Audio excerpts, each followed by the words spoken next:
All right, for this next video, we want to talk about chemical reactions.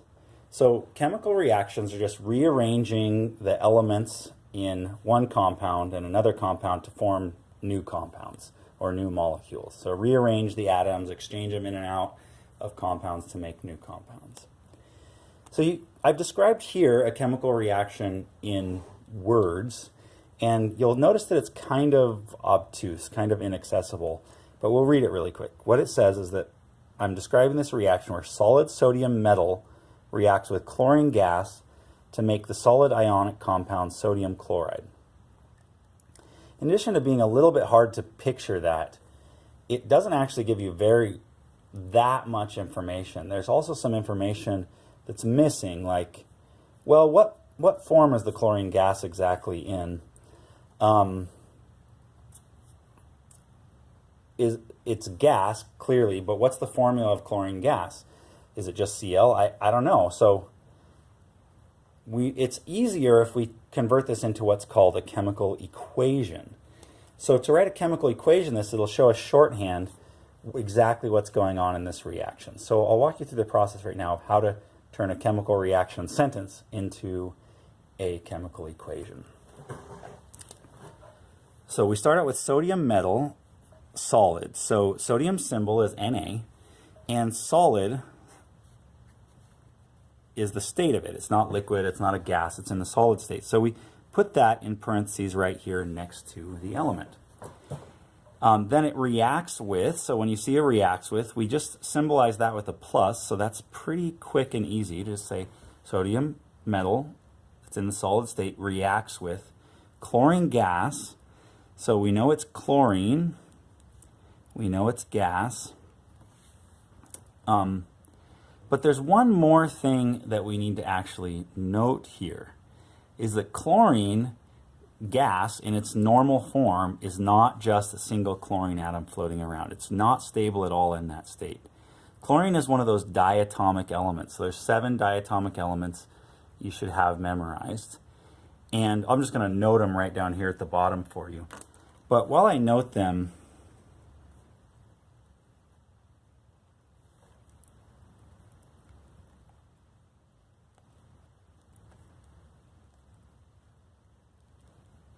it's hydrogen, oxygen, nitrogen, fluorine, chlorine, bromine, iodine. We have some silly ways to remember this, but while you make a note of these, just think you actually know a lot of this already. At least one of them you're relatively familiar with. Oxygen gas is the one that's in our air that we humans breathe to stay alive. And it's not single oxygen atoms floating around. You've heard since probably elementary school or even just on TV that it's that O2 molecule. So these ones aren't something totally new. You'll just have to learn that it's these 7, or remember that it's these 7 that are commonly found in the diatomic form. So when we describe breathing in oxygen gas, we're not breathing in individual atoms, but we're breathing in this O2 molecule. Same thing here when we're describing sodium metal reacting with chlorine gas, we're describing it reacting with this Cl2 gas. So this is one reason why chemical equations are so much nicer than sentences, because if you see the chemical equation, you don't have to remember that it's Cl2 gas. It's going to be written as Cl2 gas. You won't have to read a word and remember it. So there it is, Cl2 gas, and it says it makes, then it says sodium metal reacts with chlorine gas to make, so that's where we put the arrow in. These things react with each other and they make what comes out the other side, the solid ionic compound sodium chloride. So we know the formula of that. It's NaCl, and it tells us that it's in the solid state. Now you'll notice here that there's a problem, right? We've said that chemical reactions are just rearranging the elements, but here there's 2 chlorines, and over here there's only 1 chlorine. So somehow a chlorine has vanished into thin air. So we need to do what's called balancing this chemical equation to show how many of each thing actually reacts. So to do that, all we have to do is just write what we call coefficients, numbers of things in front, to make everything equal on both sides. And it's relatively straightforward for most chemical reactions.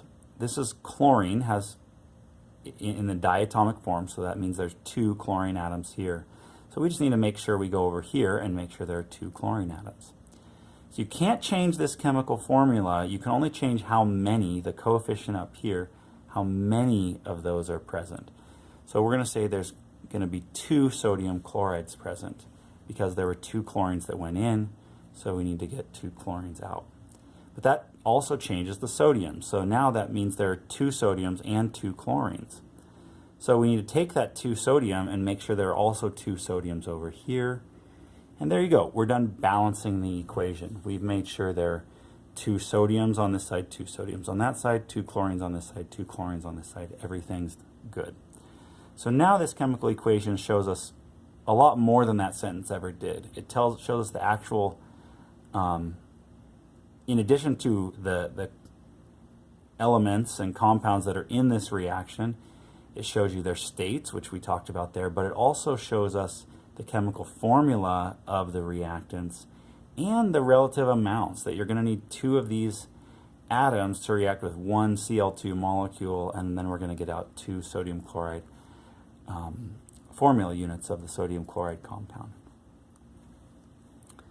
All right, so moving on, just a review, in that chemical equation, it's a concise and informative way of describing a reaction.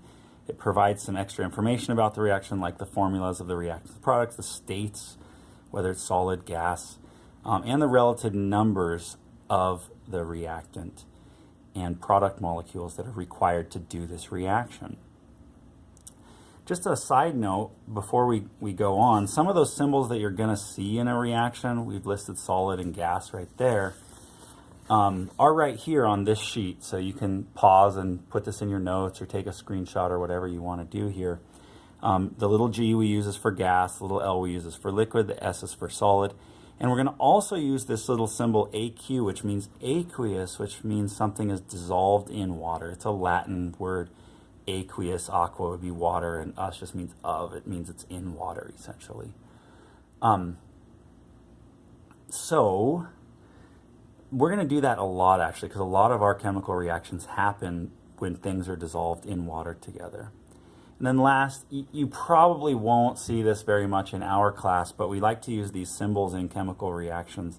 A delta to indicate that heat is being involved somehow. Either we have to heat the reaction to make it happen, or heat's coming out the other end. We can use deltas for those things to symbolize that in reactions.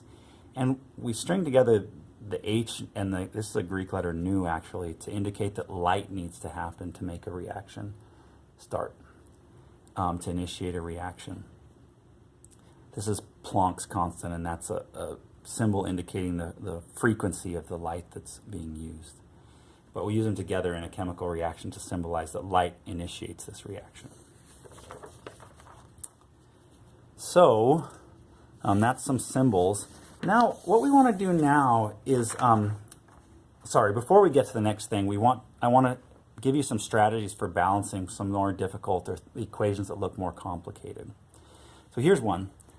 This is a combustion reaction. You can see right away that it's not balanced because there are 2 carbons here and only 1 carbon there, 6 hydrogens and only 2 hydrogens over there. Also, the oxygens are a bit funky because there's 2 here and 1 there and only 2 over here. So this looks a little bit difficult, but we have some neat tricks for this type of a chemical equation. So here's the trick. And I'm going to do this in a different color of pen so that you can sort of see it happen. So we always want to start balancing reactions by whatever seems easiest, to be honest, because we're going to hope that the difficult things sort of solve themselves. So carbon's a nice, easy one to start with. There are 2 carbons here. How could we make sure there are 2 carbons on this side of the equation? Well, slap a 2 there. We're good, right? Then hydrogen's pretty easy because there's 6 hydrogens here. So how do we make sure there are 6 hydrogens over here? Well, there are 2 in the formula, so 2 times 3 is 6. So we've got carbon and hydrogen balance, and now we need to deal with oxygen. So I'm just going to make a note for myself, because this one is where it starts to get complicated here, that over here, if I count up the total oxygens, there are 4 oxygens here, and because 2 times 2 is 4 oxygens, and there's 3 oxygens here. So 4 plus 3 is 7 oxygen. on this side. Over here, there's only 2 oxygen. So clearly, I'm in a little bit of trouble. First off, because I definitely not the same amount, but worse, much worse is that I can't put a coefficient here that would somehow make it 7, because if I put 3 there, 3 times 2 is 6. If I put 4 there, 4 times 2 is 8. And I can't get an odd number out of that. So here's the special trick. If you can balance the equation using a half, like what I can do here is I can put the coefficient 3.5 here. 3.5 times 2 is 7 oxygens. So now I've balanced it, 7 and 7. Then that gets me halfway to being done. I'm not allowed to leave the 3.5 there, but it gets me having the same number of elements on each side of the equation. The way I can finish this now is by just going through and doubling everything, and I'll have a perfectly balanced equation.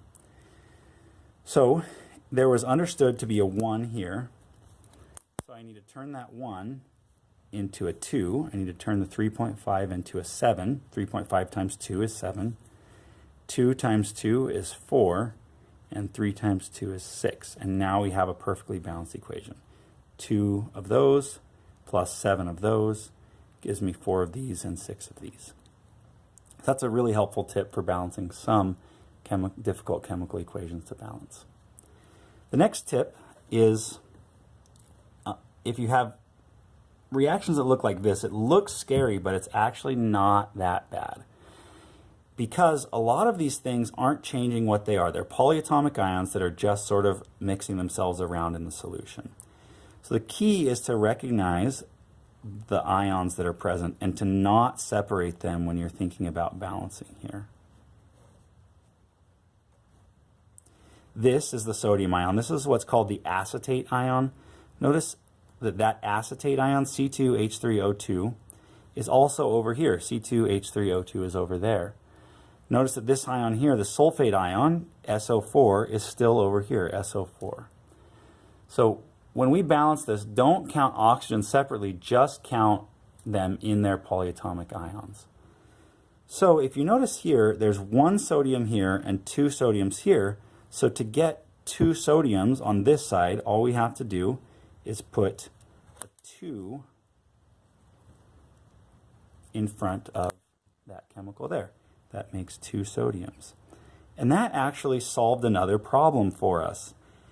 2 sodiums is good, but it also makes 2 of that whole acetate ion.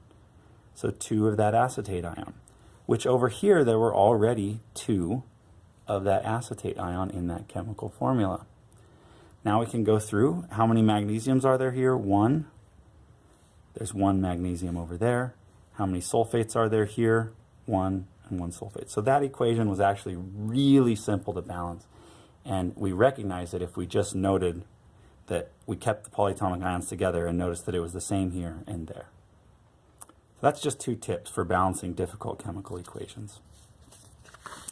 The last thing we want to do is talk about how to use those coefficients, those numbers that we've been deriving from balancing to actually solve for relevant information in a chemical reaction. So the coefficients in a chemical reaction can be used as conversion factors to determine the relative amounts of chemicals used or needed. So if we had this chemical reaction here, the chemical equation tells us that 2 moles react with 25 moles to put out 16 moles and 18 moles, to produce 16 moles and 18 moles. So we can use any relationship in here as needed to solve problems.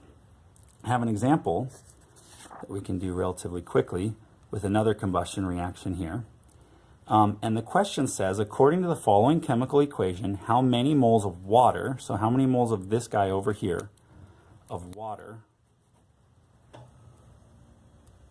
can be made in the combustion of 0.1 moles of glucose.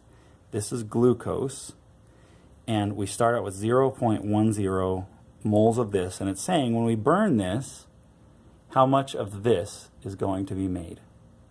So that's relatively simple then. because we start out with the 0.10 moles of C6H12O6. And we just need a conversion factor to help us convert to moles of water. And that conversion factor is given to us in the chemical equation. The chemical equation tells us that one of these makes 6 of these. So 1 mole of C6H12O6 burns or combusts to form 6 moles of water. So we just have to put that relationship in. 1 mole of C6H12O6 to 6 moles of H2O. Our units cancel and we get the answer 0.60 moles of water. That's an introduction to stoichiometry. We'll do a lot of this later on, but for the first exam, it's just that. Thanks for hanging with me. See you later.